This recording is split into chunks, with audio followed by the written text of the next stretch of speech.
You're preemptively, it's a preemptive comedy strike. Yeah. Comedy is sort of overstating the case, if you ask me a little bit. Yes. You know, for example, why did the whiskey break up with the ice? Why? Because it was getting the cold shoulder. Ooh. No, that's terrible. Don't even give me anything. Pretty bad. Yeah. Why don't ghosts drink beer? Why? Because it goes right through them. I'm sorry. There are literally tens of people cracking up right now. No, that's the same number of our listeners. So yes. If that's the case, we're doing all right. Tens of people. Well, we figure if we build it, they will come. So we're going to try and do as many shows as our little bodies will let us. Our little bodies. I see you found your voice. Where did you find it? Yeah, it just came back. Did it? So, yeah, last week I was... It would have been kind of a fun show, but it would have annoyed everyone. Well, what have happened, I had these telemarketers harassing me. I don't know if they do that to you too. And they call, and they call, don't and answer they the call. phone. So finally, I was just, in a mood, you could say. Right. And I don't yell at my kids. I don't yell at my wife. I don't yell at my employees. I don't yell at my customers. So I've got a lot of yelling pent up. I was going to say, you just shove it down into your diaphragm and it stays there festering. That's what happens. Yeah. It's just... So finally, I just answered this call and man, oh man, Manischewitz, what a noodle. I let him have it. And I think... So this one telemarketer took the brunt for all of the others. Yeah, I figured it's a victimless crime, I finally got to... Have you ever sold anything over the phone? Were you ever a telemarketer? Oh, no, I always successfully got someone else to do that. See, that's good. That's smart managerial thinking. I did have a telemarketing job, a succession of them, because in my college days and thereabouts, I realized that while those jobs were mostly commission, the training was paid. So if you got the job, and it was very easy to get a telemarketing job, and you just stayed for like a week or two, you could collect a couple of weeks' pay and then go off to do the drugs or whatever you were doing at the time. So I'll never forget the first one that I stumbled into was a company called Septic Helper, and it was the job was I had to call farmers who had like livestock and stuff and had cesspools. I don't know how we got this list back in the 80s, and try and sell them this idea that if they poured this powder down their farm toilet, it would eat all the bacteria and the shit in there, and they'd be able to fill up their cesspool more. And no one was as surprised as me when I ended up selling a shitload of this stuff to farmers. I don't understand. Maybe the farmers... Maybe I just have a way with farmers. I think or the script was like really dialed in. You really delivered. I think I stayed at that job for like 3 weeks because I was making money, and they, I don't know. I just couldn't do it. I hated it though because I knew the thing was probably a scam. Yeah. Well, it sounds like you believe in it. I don't. I didn't then, and I don't now. And we're back. Welcome to Recovery in the Middle Ages, the podcast about two middle-aged suburban dads in their pursuit of life, love, and recovery. I'm Nat X. Yeah, I'm Mike R. And boy, do we have a show for you today on RMA. The boys discuss a bunch of articles and things with JFK Jr. and all of this Michigas happening. It's RFK Jr. What did I say? JFK. RFK Jr. There is no JFK Jr. anymore. Not anymore. He went down in a ball of fire over Nantucket. All this and more on a very special edition of RMA.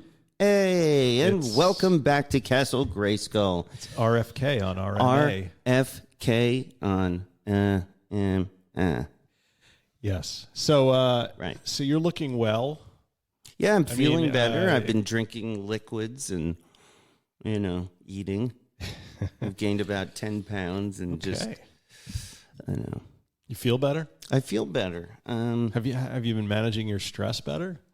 I don't know about that, if I'm managing my stress better, but I think just the fact that I'm eating and sleeping better is reducing my stress. Sleeping better. Yeah. Yeah, I think I'm sleeping better, and I take a vitamin. Centrum 50 and up. Okay. I'm up to that, so. When you get to Centrum 100, things really start to happen. Yes, I highly recommend it. Oh, and Liquid IV, which you hear advertised on other podcasts. Liquid IV? Yeah, it's very good. good. Stuff for hangovers? Yeah, but it's just for like electrolytes and... Yeah. You know what I like to drink for electrolytes? What? Your own urine. Only when I'm feeling particularly frisky. No, it's that Pedialyte, but they're marketing it now for, I guess, for alcoholics. Because you can buy it at 7-Eleven. It's right next to the... That's funny. I saw that at... booze, in the supermarket, and I'm like, I need electrolytes. My doctor, yeah, it's very good. It actually is really good, and you can tell how dehydrated you are by how good it tastes. Yeah, exactly. And lately, it's been tasting really good to me, so I've been drinking more water. See, I have a water thing here. Learn from my near-death experience. Drink water. Yeah. So it's been a minute. Yeah, but how here have we you are. been? I'm doing okay. The kid. My youngest, Ben, is back at the high school. Oh, yes. He's pulled out of Catholic school. Noah's psyched. Of course, the rhythm method for leaving Catholic school is still approved by the church. Right. And so he's back. He's back with your son. Apparently, and I don't know if you know this, but they like skip lunch and stuff and go to each other's gym class. I did not know that. Yeah, I guess there's no supervision. They can just leave the gym class and go to lunch, or leave the lunch class and go to gym. It's a so they're in control. Free flow of So I'm glad somebody is. Right. But yeah, I don't know. I'm trying to get Ben to join some clubs, and he's promised he will, but then he forgets. And he? Did he join the Bayman Backstage or? No, and that's Bayman the one I News keep telling him to join. And Noah's I was like, didn't you tell Nat you were going to join that? He's like, I don't know. I think I might have changed my mind. Like the kid, And his PC fucking died last week too, so I had to go to Micro Center. And are you making another one? No, I don't have the bandwidth for that at the moment. Because I took it in, I dropped it off, and I'm like, tell me what's wrong with it, because it's a new computer, isn't it? No, 5 years. A 5-year build on a gaming system is apparently pretty. It's ancient. Old. Yeah. So I take it in, and the nerdy kid who took it for me, Geek Squad. I am convinced he was on coke. Ben thinks he just had Tourette's. And I think he was on coke and he had Tourette's. It could be both. I think it was both, because he was doing a lot of but he was also going like, yep. So I'm like, okay. And Erin got mad at me. She thinks I'm like, he's got a disability and you're saying he's a drug addict. And I'm like, you had to see him. You had to be there. Had to be there. He was definitely, there was something chemical going on. Something. And maybe it was too much Adderall. I don't know. Anyway, so I dropped the computer off, and they text me because they're very young and they don't talk on the phone because that scares them. So I get texts saying, what's wrong with it? This needs to be replaced, and this needs to be. And finally, I'm like, so you basically told me that I'm replacing everything except the power supply and the GPU, which is 5 years old. And he's like, yes. And I'm like, how much will that cost? And he's like, $1,000. And I'm like, I can get a new one with a better everything for less, or for the same amount. So that's what I did, and that was a pointless story. But so Ben's happy now. He can play Elden Ring or whatever the fuck he does up there.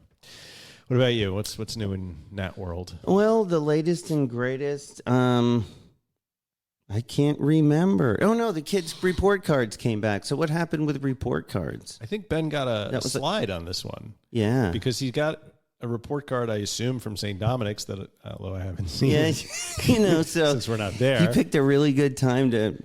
Well, but the problem is now he has to get good grades, like for the rest of the year. he can't like fuck up. Right. You know, because That's he's right. only being judged based on, and they put him in Spanish 2 for some retarded reason, even though, you know, he was taking Spanish 1 over at St. Dominic. So it's not like he graduated the class or something. No, so he's got a half a year of vocabulary he has to get caught up on, you know. It's just a fucking nightmare. And there wasn't even any good reason for him to leave, but Well, I guess he wanted to try it, or yeah, he tried it. He got tired of dressing up like an accountant every day and going to school. He said the teachers weren't great. That was his excuse to me. Yeah. Oh, is that I what he wasn't said? learning anything. That's what he told it? you? Yeah, that's what he said. Wow, because this love of learning, I'm wondering where it is. I was shocked, but great, Yeah. The kid loves to learn. But overall, we're just getting through school, and work is crazy. I'm drawing a complete blank. Well, I have something that we need to celebrate. What's that? You remember Liz, our friend Liz? Yeah. She celebrated 4 years. 4 years. Wrong thing. I had 7 years, What? didn't I? And it just passed by? On the 18th. What? Wait, 2018, 19, 20, 21, 22, 24, 25. 7? Is that 8 years? 7? 18, you said? 8, yeah. 19, 20, 21, 22, 23, 24, 25. 7 years. 7 years. Congratulations. Yes. Thank you very much. Never thought I'd get there and completely forget it, because that's where you want to be, folks. That's right. That's what I think. I think you want to be in a place where you don't even realize it. It's so part of your day. Well, I'm so glad that Liz has made it. Yeah, to that congrats, milestone. Liz. That's fantastic. I'm sure there's other milestones out there, and one day we're going to have to look at the document and see who's on it. Congratulations. Keep it up. I hope you got a cake or something down there in Florida. Sober life is better than the alternative. I'll be honest. Even though, I'm not like a real... Why is there a roll of toilet paper Oh, here? I just blew my nose. Oh, okay. All right. I stole it. Why is there a roll of toilet paper here? That's a good question. Nobody shits down here, as far as I hope know. not. I mean, Jack and his friends are down here. Those crazy shamanad parties. As much as I say I don't pay attention to it, like, I pay attention to it. Like, I know when 5.5 years is, because I just passed it. Yeah, I noticed. It was in the back of my head. Like, before it, I was like, oh, it's coming up. And then after it, I said, 7 years. Yeah. So Yeah. You seem a little like... tired. Yeah. Yeah, I'm not feeling great. Do you sleep well? What do you mean you're not feeling great? You have the flu? I don't have the flu, but I'm definitely not feeling great. I don't know. Something's going around, but I don't have a fever. Okay. I'm not going to get you sick. Yeah, we're taking a trip. Promise. We're going... or do you go away over President's Day? Which one is that? It's the one next week. Like, So- not this coming Monday, but the following Monday. We decided to go to Europe this summer Okay. instead of taking another trip. So I don't think we're going anywhere. Okay. We are going to San Francisco. Ooh. You always have a great time in California. Yeah, we do. Erin, I don't think has ever been. We're going to go to Alcatraz. I'll show the kids where they could end up if they commit crimes. Oh, that's cool. I mean, I guess you could end up at Alcatraz or you could end up in Silicon Valley. It depends on the level of criminality. It depends. Yeah, there's been a lot of interesting things in the news. Well, anyway, speaking of which, so this is, for those of you who are new, if there are any of you who are new, this is Recovery in the Middle Ages, where we look at the evolving landscapes of addiction, recovery, and the myriad paths individuals take towards healing. I am Mike, and you are Nat. That's Today, right. We're exploring a topic that's igniting some debate within the recovery community. Robert F. Kennedy's Jr.'s proposed strategy for addressing addiction in America. Did you know he had a strategy? I had no idea. I thought it was a concept of a strategy. Did you know he was a junkie? I did not know You that. didn't. Tell me all about Well, it. he was recently nominated for the Secretary of Health and Human Services, and there's been a lot of controversy around that because of his vaccine stances and his ideas about nutrition and other things that may not exactly fit into the Yeah. box. He's got some of acceptable those, opinion. right? The fluoride conspiracy is big with him. We're not going to talk about any of that because this is not a political show. I mean, we're going to talk about the recovery-related stuff, but not about that kind of shit. Although I will say this. I, too, thought fluoride was really bad until I got, gingivitis. And then my dentist was like, you really should be using a fluoride toothpaste and a fluoride mouthwash, and it'll strengthen the bones in your teeth that are dissolving. And I said, okay. Oh, that's why there's fluoride in the water. Yeah. Anyway, so Kennedy, he's fought a pretty serious personal battle with heroin addiction. He started at the age of 15. And I guess if you're a Kennedy, that's when you start doing drugs, drinking, whatever. Well, I mean, everywhere, summers I'm on sure. the Cape. Those guys had everything. And I guess that lasted about over a decade, which kind of gave him a vision for how he would want to tackle the nation's crisis with fentanyl and all that kind of jazz. I mean, he was a straight faith-based 12-step guy. RFK, really? Yeah. Also very into the philosophical and psychological teachings of Carl Jung and how that sort of dovetailed with AA. There's a lot of young AA overlap, as we've talked about on the show. Anytime you see a speaker talking about the history of the big book, it's a lot of Carl Jung. Carl Jung. Jung. Yeah, who was a protege of the cocaine addict Sigmund Freud, who snorted a lot of coke, which made him think a lot about sex. It really Not helped. have any because, but he certainly thought quite a bit about it. He thought and wrote about it. Anyway, I went down a weird rabbit hole the last few days with this shit because central to Kennedy's proposal of how to address addiction in America is the creation of wellness farms across rural America. They are envisioned as therapeutic communities where people who are struggling with addiction can engage in organic farming, reconnect with nature, and find healing through structured communal living. Now, that sounds a little weird and I'm okay with a lot of that. Sounds like fun. It sounds like fun. I'm just I don't want people to be forced to go there. Because now that we have less people to pick strawberries, maybe we're going to have addicts do it on organic farms. But not a bad idea. Yeah, the organic farm is just, But anyway, he has suggested funding these things through tax revenues from federally legalized marijuana sales, which, if you ask me, may be creating an additional problem for which you need a different type of organic farm to solve. But I don't know. So drug money to pay for drug treatment. Right. But he also emphasized that the farms would offer an alternative to traditional incarceration for drug-related offenses. Now, are we really incarcerating a lot of people for drug-related offenses right now? Just for using? Is that still a big thing? To incarcerate people? Yeah. I think if you get caught with, a certain amount, you get incarcerated, depending.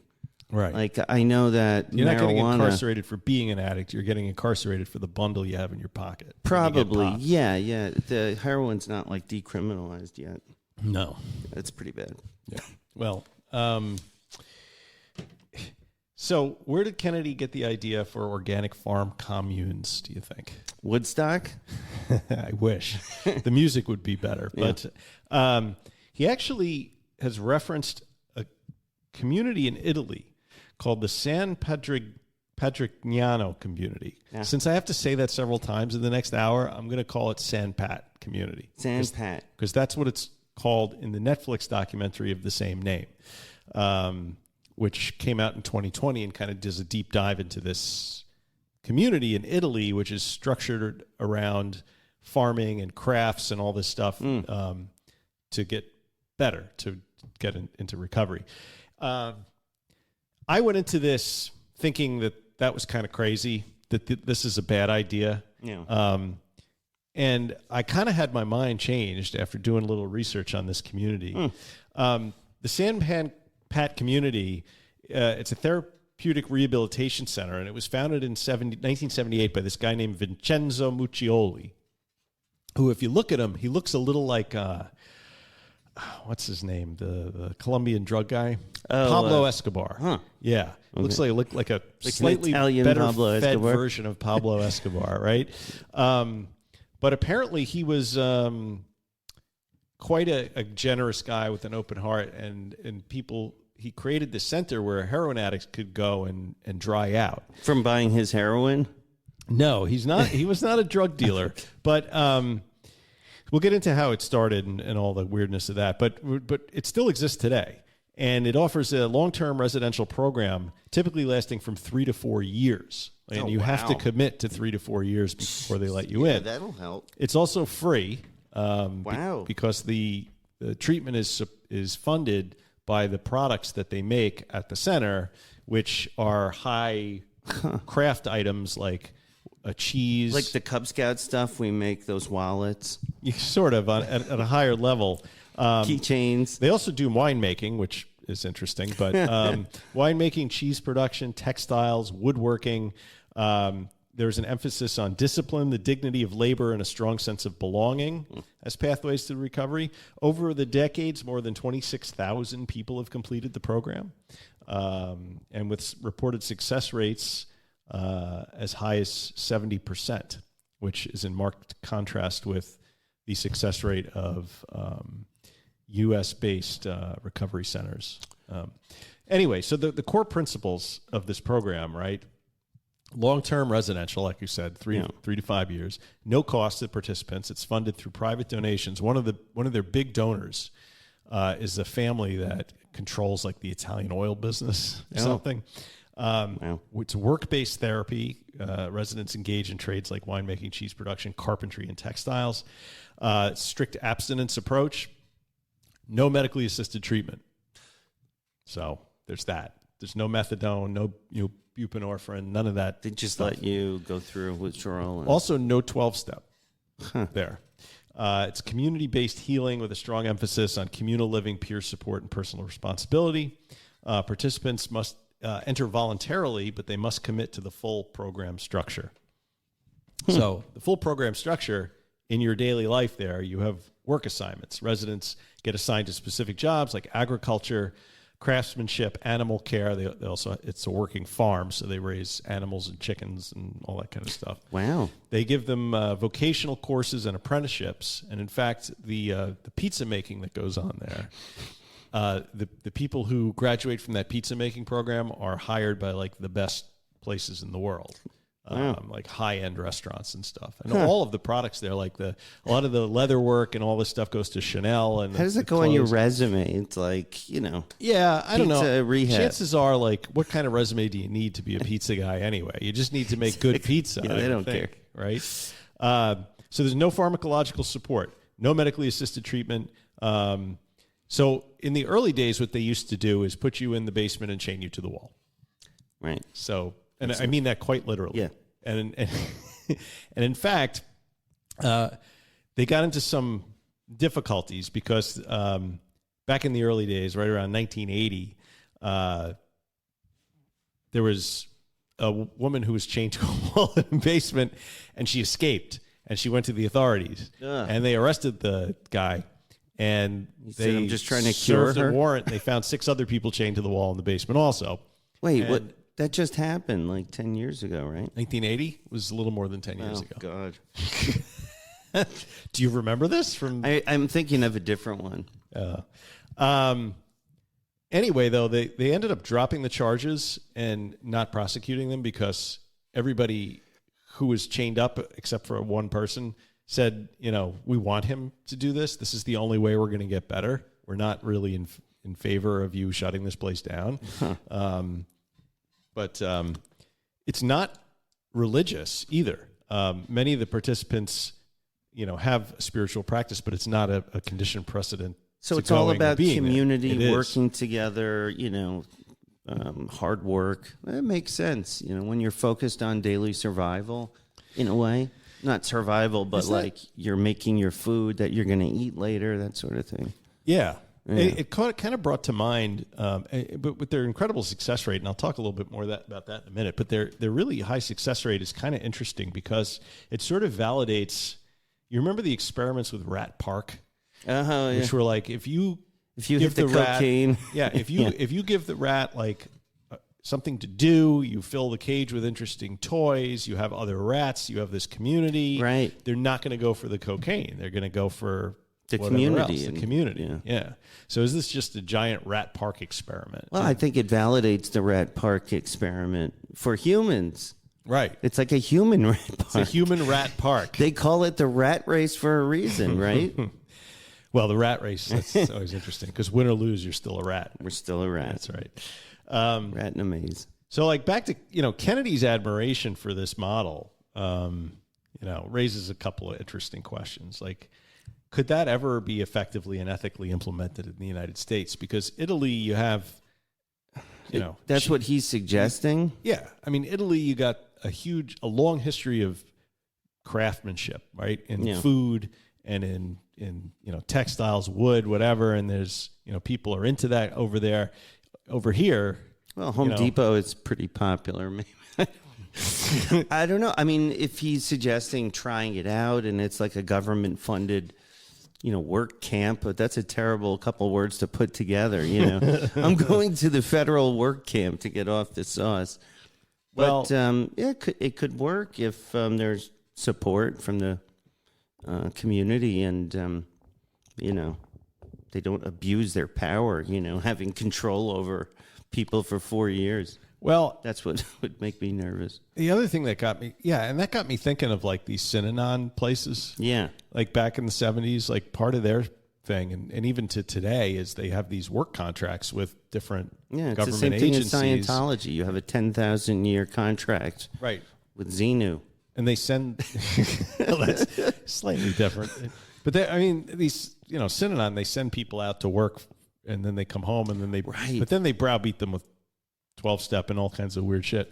But like, you run the risk of it turning into something like that, unless it's run in a similar way. And that's the difference between like the Italian culture, I think, and American culture is like, we do everything for the almighty dollar. Over there, this thing is funded by private donors and the stuff that's produced there. Yeah, and I wonder if you could do that on a big scale here. I mean, there is some precedent here. We did this already. Well, in 1935, we created something called the Federal Narcotic Farm in Lexington, Kentucky.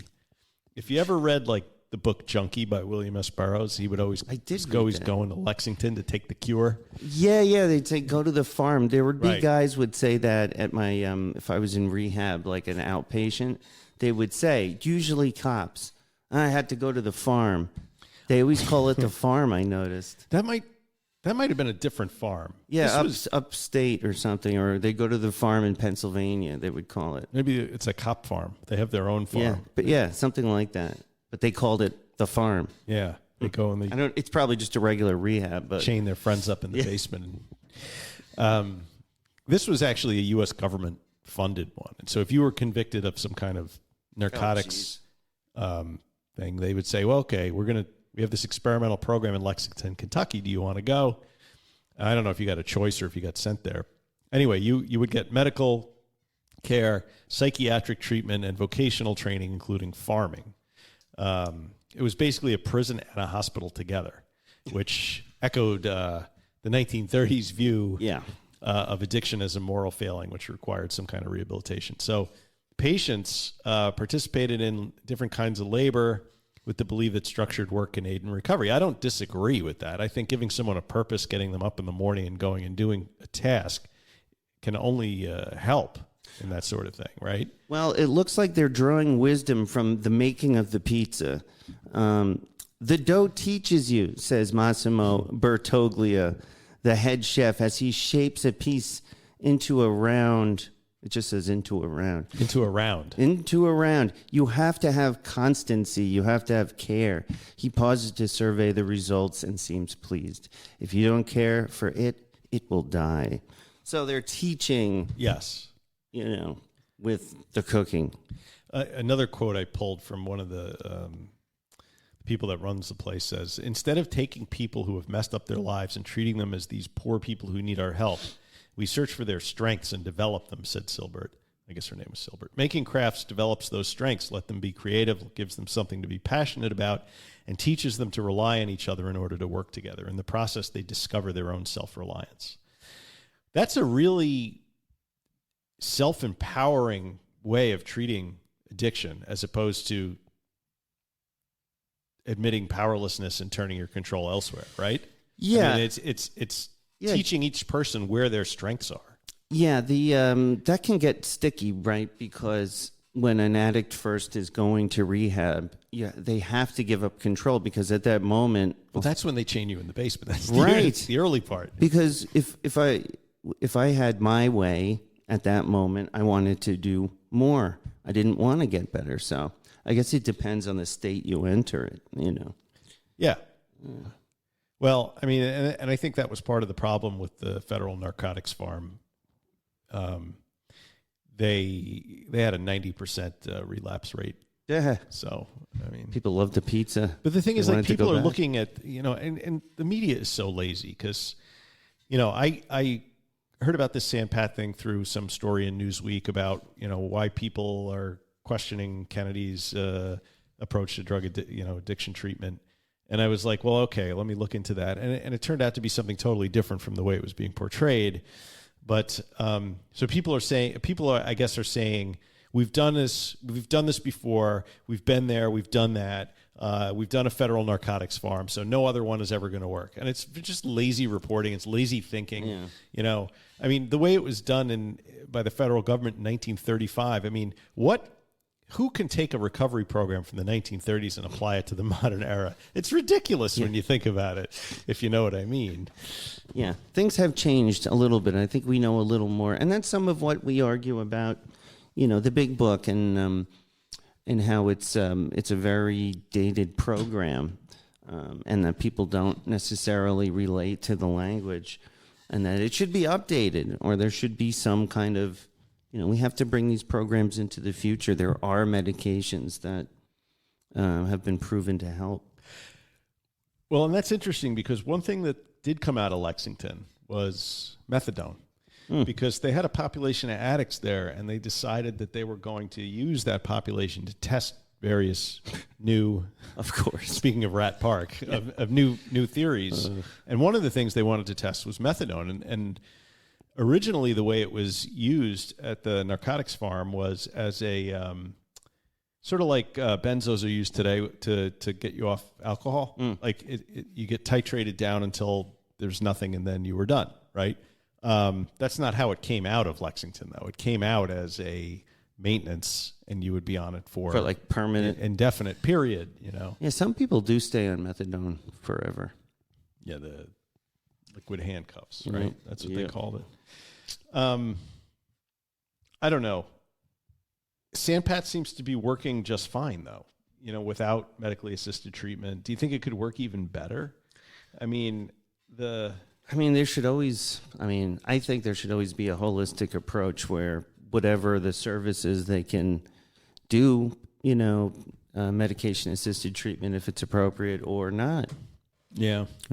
That's probably too much to ask for. But doesn't that sort of, I get the impression like a place like San Pat doesn't really see this as a medical issue. It seems it more as like an issue of, it's like social engineering. Yeah. It's the community and being a sense of belonging. They're not wrong.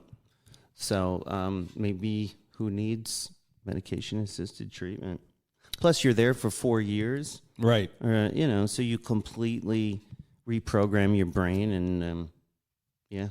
Yeah, the problem, though, is 50% of the people that start that program leave before it's done. Right. So, I got shit to do. Well, among the people who complete the rehabilitation program, and it's self-reporting, so who knows, right? They report a recovery rate of approximately 72%. And the duration of the stay significantly influences the relapse rate. So if you were in the program for 36 to 47 months, which is 3 to 4 years, right? 36, 46. The relapse rate is about 28%. If you're there 48 to 59 months, now let's be clear, that's 5 years you're talking about. Wow. Okay?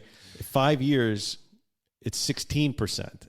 and longer, 60 months or longer, it drops to 11%. Now, if you're taking 5 years of your life and spending it on a farm, learning how to make pizza, I mean, you may be able to get a kick-ass pizza-making job when you get out, but you are not the same person you were when you went in there. No, I mean 5 years of your life, you change a lot in 5 years. It's a big difference. And what they'll tell you is, I'm sure, don't you want to be a different person? Because the person you're coming in there as is killing you. Yeah. So that's what they would say. So it's all you need to change is everything, Yeah, right? yeah. You basically... Change everything. And the early residents, I was watching the documentary last night. It's like a 4-parter. I only got into the middle of the second episode. But every one of the former residents that they were interviewing, guys who were there in the 70s and 80s, they're all still clean. Huh. And at least they were, like, when I was watching. And they all have nothing but good things to say about it. And these were some hardcore junkies. And there's no undercurrent. These were 70s junkies. Like, there's no like undercurrent of people saying I was, molested or I was abused or anything. No. So I mean, no. The guy who founded it died a few years ago, and it's carried on. And most of the people who are running the program are former residents. Like they're head of, but they don't have any training though. That's the other thing. Like they've created their own. Well, right, and that's the other issue that comes up in the context of RFK. Is he's saying that, my experience as an addict gives me the authority to, weigh in on what should happen with, how we deal with addiction in America. And he also is against medically assisted treatment. Against it, yeah. Against it. And I, in the context of a program like San Pat, if you want to do your program that way and you're upfront with people and... It could be a choice. Yeah, right. But it shouldn't be policy. Yeah. Official U.S. government policy that medically assisted treatment is not, acceptable. I think that just sets us back, especially if you're also espousing 12-step on the other side, because then we know what the rates of success are on that. Yeah, it sounds like it's in line with kind of where the country's headed, though, with forced prayer or things like that. It sounds like religion, spirituality, and the things we aren't used to hearing the government push will be pushed quite a bit. Well, I don't think we really have any idea what's going to happen in the next 4 years. Nope. I mean, I have no idea. Kind of an inkling. Like, it's fuzzy. I mean, that asteroid may come in a couple of years and wipe us all off the face of the earth, right? Yeah. I mean, did you hear about that, by the way? I mean, there's an asteroid coming. Another one? Yeah. Great. We're going to have to break it apart with nuclear weapons, apparently. I don't know. Lovely. The San Pat thing it fascinated me because I thought I would be very against that sort of thing because I'm very science-based when it comes to, addiction treatment. I think it's extremely important to have medically assisted treatment, to have the drugs available for people who want to control their cravings, like the Sinclair method and all that kind of stuff. But I'm also not opposed to this sort of thing as long as it's completely voluntary. Well, that's the thing. Why not? If it's a choice, sure, you can choose that. You can have whatever philosophy you want. But if it's like, forced on everybody, that's a different story. I mean, assuming their stats are correct, and it really is, a 72% success rate, that's like incredible, right? Because you look at U.S. rehabs and what's the general relapse rate? It's like 40 to 60% of people relapse within 30 days of completing inpatient. Yeah. So that's, an up to 85% relapse within the first year. I mean, that's crazy, So, anyway. So, San Paulo. Yeah. We should do a show Kennedy also, just to square the circle on Kennedy, he also, while he is critical of medical intervention, he believes that certain medical intervention is okay, cannabis and psychedelics. That's when it's okay. Right, as treatment options. Okay. I hate to, draw any hard lines in the sand, but I have to wonder whether this sort of lack of rigorous understanding of addiction, except through the lens of your own experience, is the kind of thing you want setting policy for the rest of the country. The entire country. Yeah. God bless us. And Maya Zalovitz weighed in on this. You know who she is? Yeah. Yes, she's the author of Dopamine Nation. I listened to an interview for the New York Times radio thing. She was talking about, I did too. She was talking about addiction to screens and stuff. No, it's very interesting to hear her perspective now, a few years removed. She said that Kennedy's fascination with this farm thing, model, whatever, said, that's because he just has no science background and no medical background. So it's great to include people who have personal experience of something like, say, addiction in policymaking. This is a quote from her now.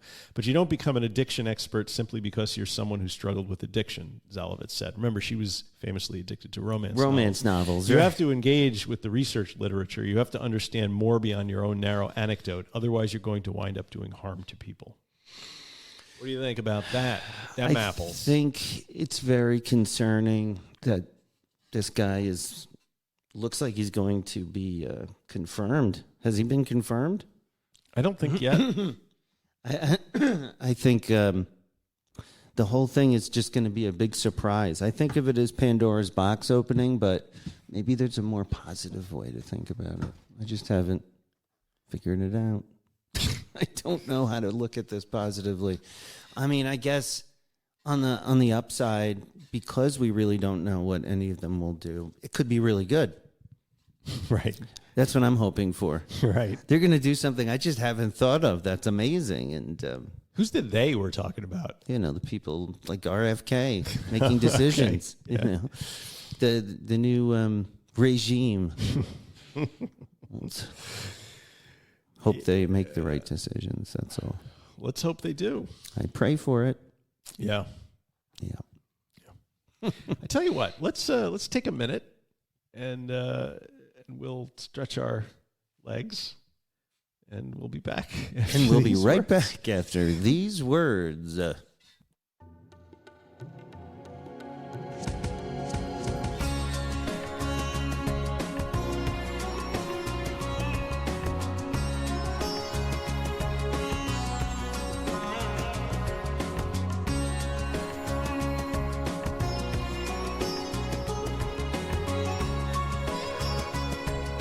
And we're back. We are back. Gosh, somebody told me a Confucius joke the other day. No. It was a good one. You're going to get us canceled? No. Because I'm going to do it like this. Confucius says, man who stand on back of toilet high on pot. The story was... Sorry. Oh, crap. My ortho is without his scribe. I know what those words mean, just not together. No scribe? How do you get a scribe at the last minute? I have one on call. You have a scribe on call? Yeah, in the Philippines. Wait. What? Dr. Fish needs you in Melville. It sounds like a code of some kind. Can you? Dr. Fish needs you in Melville. Wait. Do you need a moment? Yeah, I need a moment. Did we solve our Dr. Fish in the Yes, Dr. pantry Fish. with the knife? He found it. Just more excitement in the life of Nat X. Well, do we have recovery in the news? Yeah.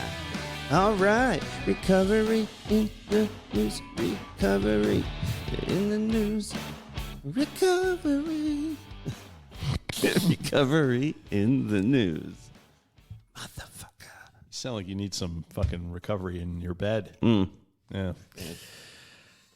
Well, continuing our transition to a news show, we have a couple of articles to talk with you about today. You did it. I like it.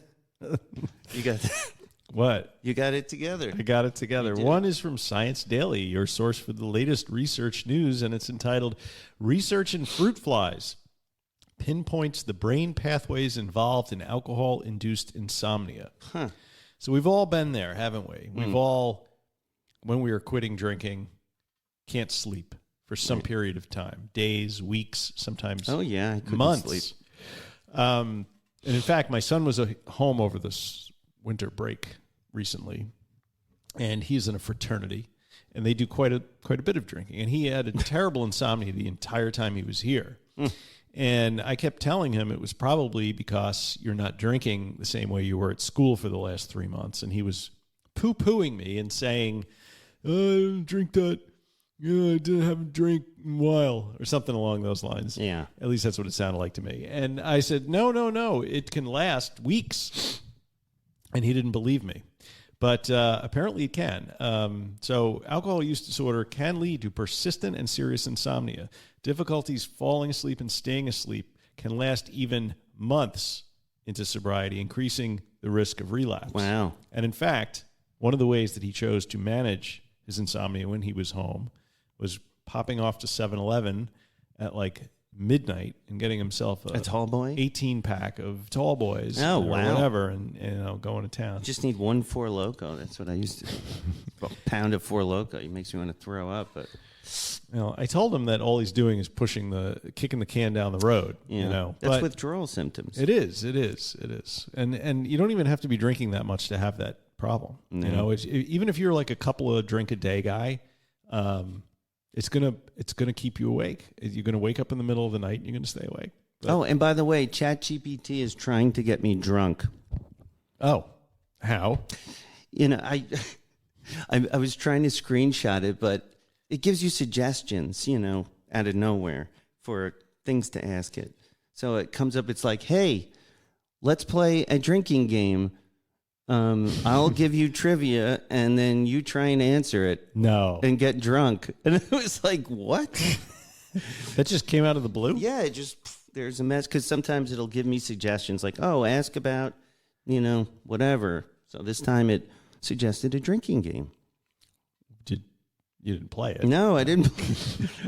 I thought it was hilarious that now AI is trying to get us drunk. It's everywhere, right? Yeah. They're trying to control us. Yeah, it's so weird.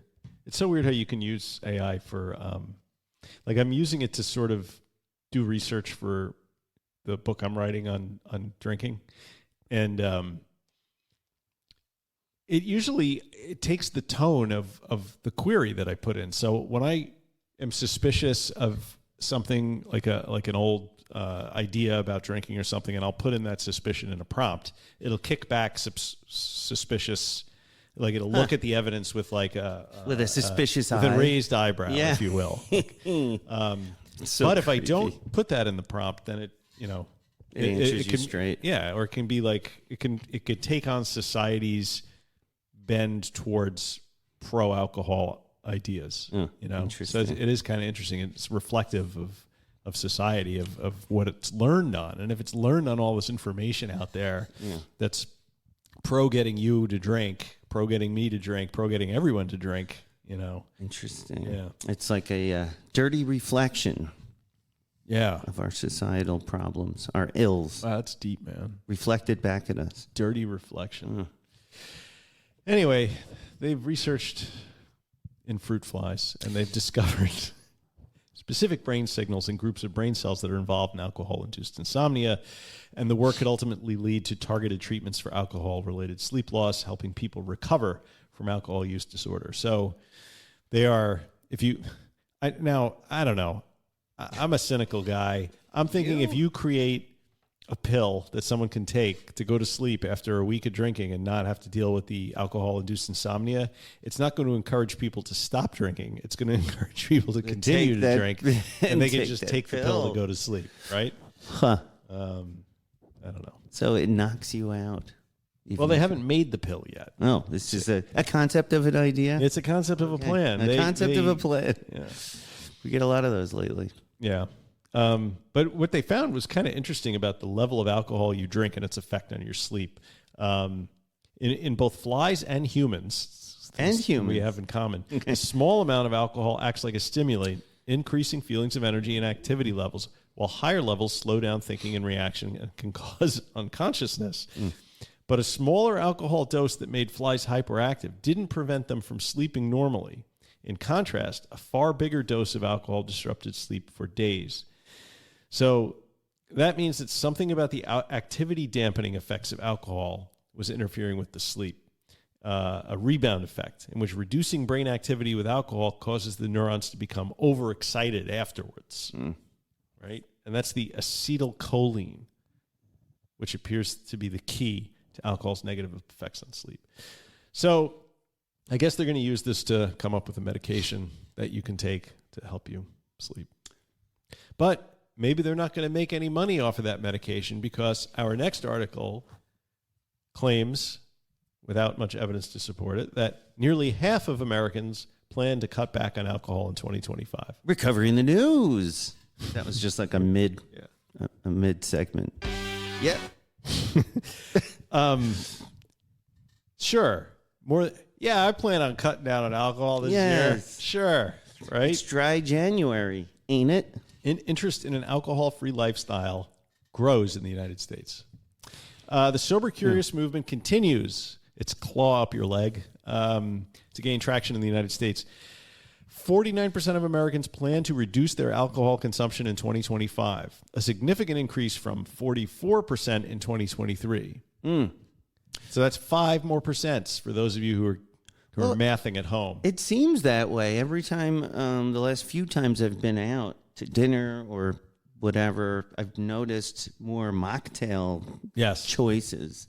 And I've seen more commercials for 0% Heineken and things. Have you? Yeah. I barely watch it, but I have been seeing it. It's interesting. I've noticed a lot more places have it was really the Heineken 00 that broke the seal for all these restaurants, because that seems to be the one beer that everybody has.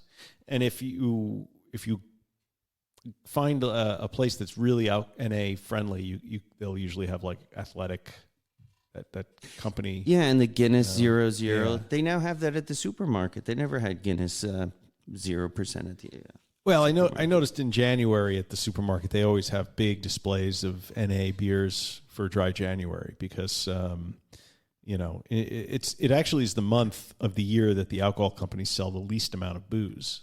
January, because so many people are doing it. In 2025, 30% of Americans took part in dry January. But they don't care, because the Super Bowl is coming up, and that is, if you all remember, one of my famous getting drunk with my sponsor in the room stories. That's right. The Super Bowl is coming up, so probably they don't mind the dip in January, because there's such a spike come February. Yeah. Although I think they would be perfectly happy if dry January went away. I'm sure completely. They would. But it makes them look good if they support it, kind of. I haven't seen like a Heineken supports dry January ad. Have our 00. See, that's what they should do. Well, let's not forget that Heineken makes money whether you buy the 00 or whether you buy the 3.5 or whatever, the 4.5 regular Heineken. Yeah, so what do they care? Well, I would imagine their margins on the 0 proof are probably higher. It should be, unless it costs a lot to pull the alcohol out of it. So maybe they sell less of them? I don't know. In January, in 2024, liquor purchases dropped 40% compared to December. Wow. Now, January compared to December, there's always going to be a dip because of the holidays. But the New Year and Christmas and Hanukkah. But that seems like a big dip. Diwali. Wine sales down by 36%. Beer, cider, and hard seltzer down by 21%. More people are smoking pot or taking gummies and that sort of thing, too, don't forget. Yes, according to this article, consumers are also showing increasing interest in THC and CBD-infused beverages, with 26% of respondents in 2025 expressing a desire to try these options. Yeah. Interest is highest amongst Generation Z at 38% and millennials, 37%. Yeah. Gen Z is basically the one who is leading the shift away from alcohol. Yeah, they grew up